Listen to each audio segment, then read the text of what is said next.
নমস্কার বন্ধুরা, টুনটুনিস kitchen and টিপসে সবাইকে স্বাগত।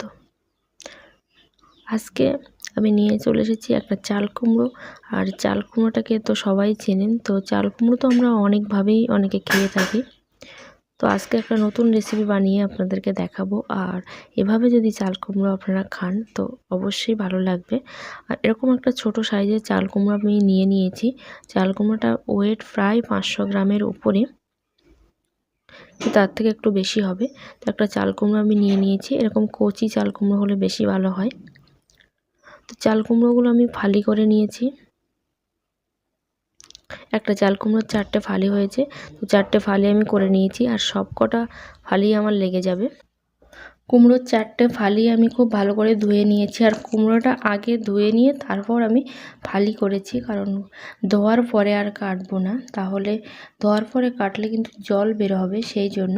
এবার আমি খুব ভালো করে এটাকে ছাড়িয়ে নিচ্ছি। আপনারা কিন্তু বটি দিয়েও ছাড়াতে পারেন, তো আমি বটি দিয়ে ছাড়াচ্ছি না। আর এটা যেহেতু একদমই কচি কুমড়ো, সেই জন্য কিন্তু খুব হালকা করে আমি ছাড়িয়ে নিচ্ছি। তো ছালটা আমি রাখছি না, খুব ভালো করে আমি ছাড়াবো এটা। আর এই রেসিপিটা একবার হলেও বাড়িতে ট্রাই করে দেখবেন যে কতটা ভালো লাগে খেতে। আর যারা আমার চ্যানেলটি নিউ ভিজিট করছেন তো প্লিজ চ্যানেলটি সাবস্ক্রাইব করে পাশে থাকা বেল বাটনটি বাজিয়ে দেবেন এবং অল নোটিফিকেশানটি অন করে দেবেন, তাহলে আমি যে ভিডিও পোস্ট করব সবার আগে আপনাদের কাছে পৌঁছে যাবে। আর আমি খুব ভালো করে ছাড়িয়ে নিয়েছি 4টে ফালি।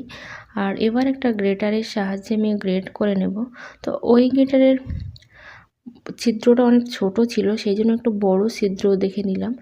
আর যেহেতু বড় ছিদ্র দেখে নিলাম, গ্রেটটা খুব দেখতেও সুন্দর লাগবে, তো সেই জন্য এরকম করে আমি কিন্তু সমস্ত কুমড়োগুলোই গ্রেট করে নেব।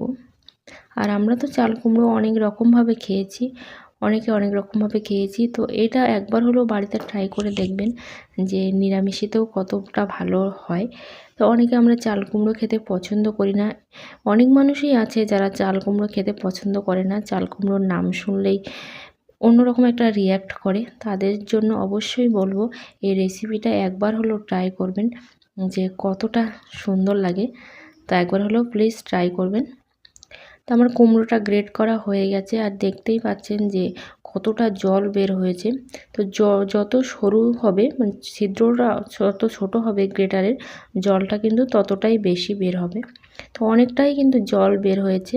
এবার এরকম করে আমি হাত দিয়ে চেপে চেপে জলগুলো ফেলে দেব। তো আপনারা কিন্তু এটাও করতে পারেন যে একটা কোনো সুতির কাপড়ে করে নিতে পারেন, কিন্তু দেখবেন একদম যেন ঠেঁটো না হয়, একটু একটু জল যেন থাকে। তো সেভাবেও আমি বেশি জলটা ছেঁকে নিচ্ছি, হাত দিয়েই আমি করে নিচ্ছি। একসঙ্গে কিন্তু করা যাবে কাপড়ে করলে, কিন্তু আমি যেহেতু কাপড়ে করছি না, সেই জন্য এরকমভাবে আমি সমস্ত কুমড়োটা ছেঁকে নিয়েছি।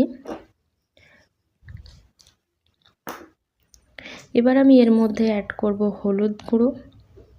তো এখানে আপনারা চাইলে কিন্তু পেঁয়াজ রসুনও দিতে পারেন, কিন্তু আমি পুরোপুরি নিরামিষই করছি। আর দিলাম স্বাদ মতো লবণ। মনে রাখবেন কুমড়ো কিন্তু অনেকটা মিষ্টি হয়, লবণের পরিমাণটা কিন্তু বুঝে দেবেন। আর দিচ্ছি কালো মরিচের গুঁড়ো, যেটাকে ব্ল্যাক পেপার বলা হয়। তো কালো মরিচের গুঁড়ো দিয়ে দিলাম।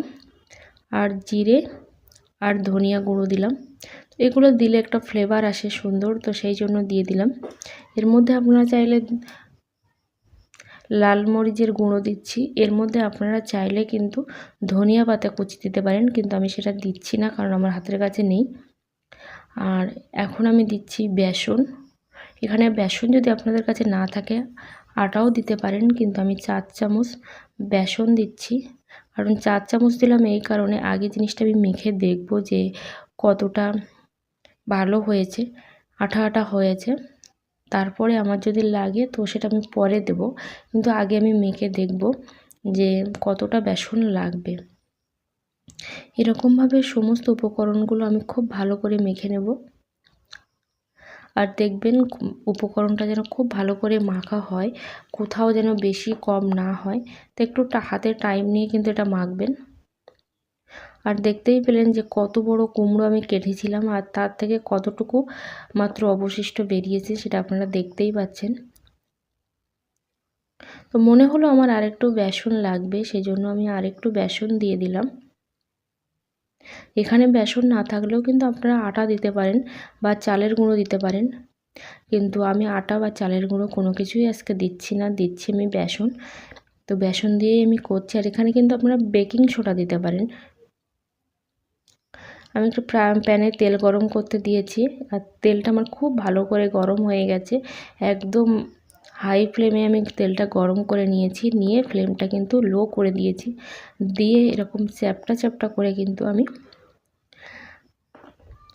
তেলে ছেড়ে দিচ্ছি।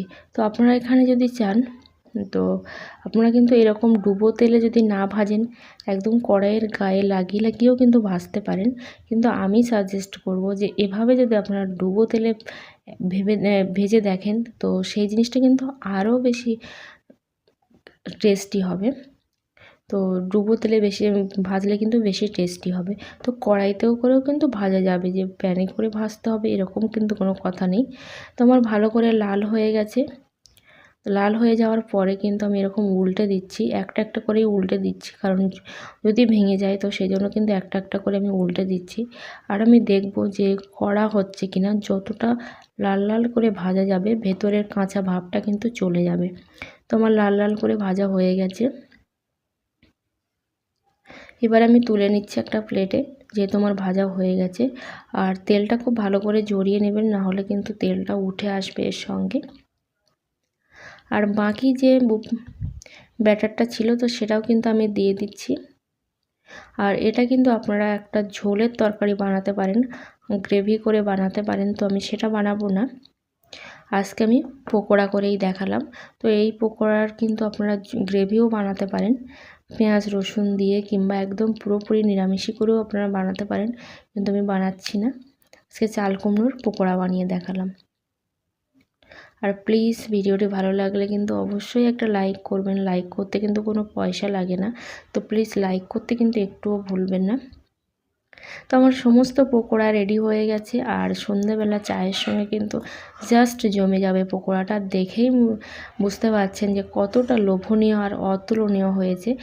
দেখতে যেমন সুন্দর, খেতেও কিন্তু ততটাই